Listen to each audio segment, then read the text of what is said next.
name's Glenn, this is Angela. Welcome to our franchise update for June 2022.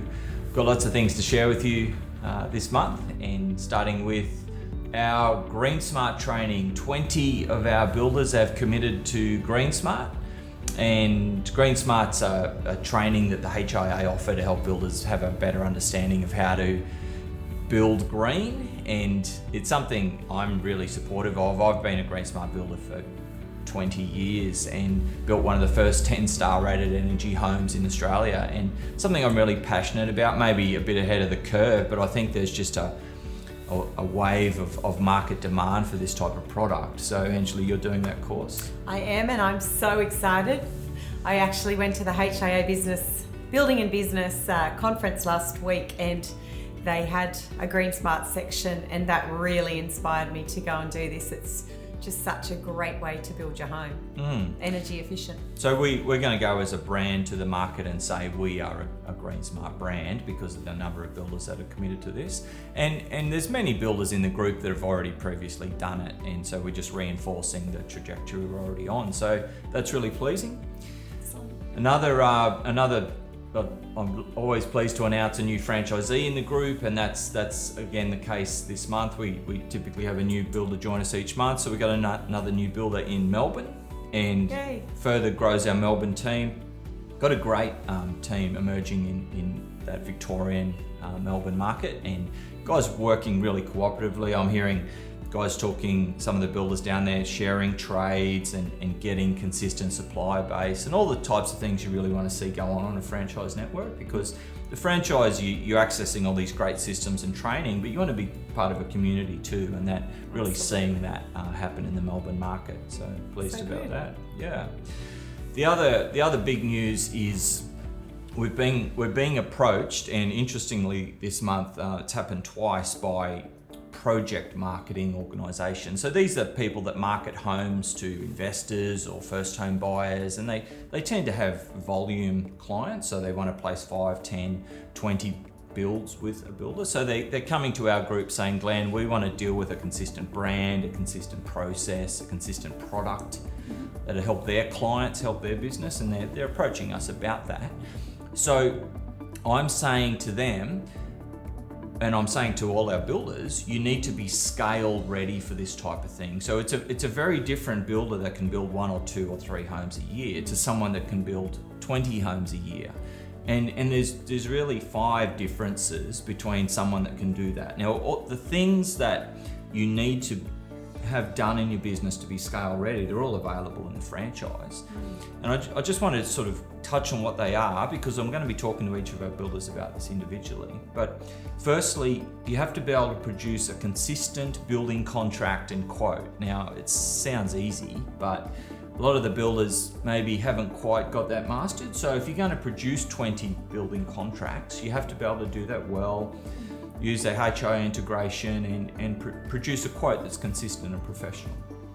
You then need to be able to use a task list in Gyro, which means you can consistently follow a system through, and you can get help in the business because everyone's following a process. So you need to be able to use the Gyro task list and the site schedule. Then you need to be able to issue purchase orders, which means you need to be able to produce a bill of quantities that says, this is what I'm buying to deliver that project, and a supervisor can take those purchase orders and go and do the build. Then, as the invoices are coming in, you need a good bookkeeping system, right? And interestingly, our webinar this Friday is on best practice bookkeeping for builders. Oh, Diana. Yeah, Diana's helping us with that. But you don't want hundreds of invoices coming into the business if you haven't got that sorted out.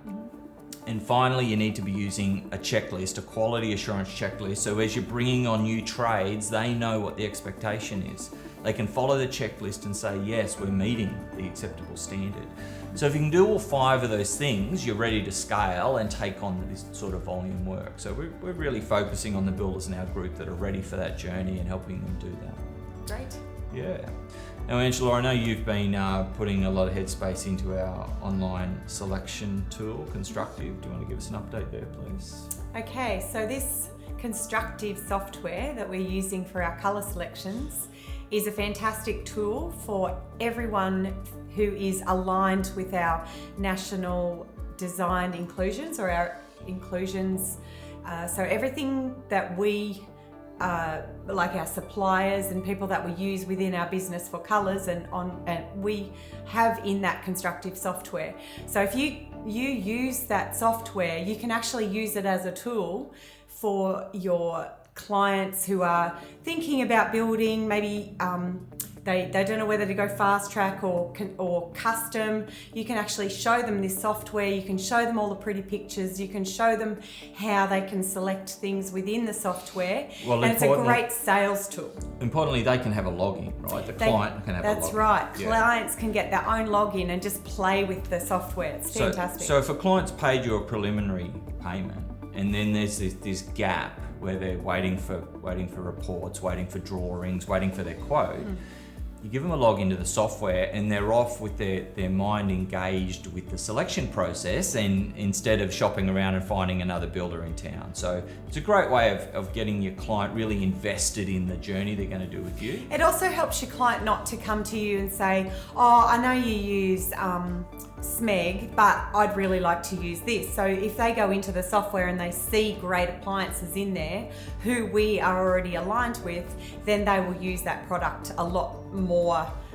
Well, they're going to be happy to use that product a lot more than the other ones that they see in Pinterest or it can be their Pinterest board actually, because they can go in and then they can print off a pretty PDF in colour and see everything that they've got, and it also shows them clearly if there's something that they haven't ticked on or haven't selected. It will say no items chosen, so you can go back through this process and go, okay, well, I haven't picked my oven yet, I'll have to go and do that, or I haven't picked my main floor tile yet, I'll have to go and do that.